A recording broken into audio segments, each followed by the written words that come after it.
Kain tayo. Napasay tayo.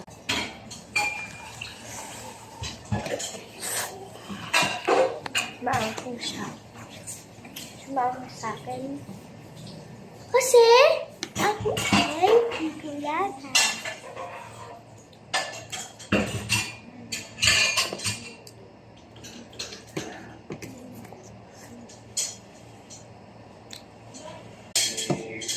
Wala. Hindi siya makan.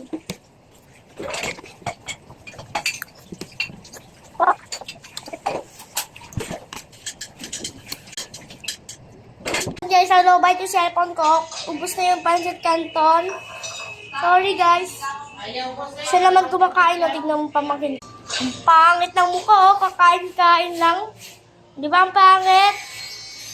Wala, may multo yan! Wala!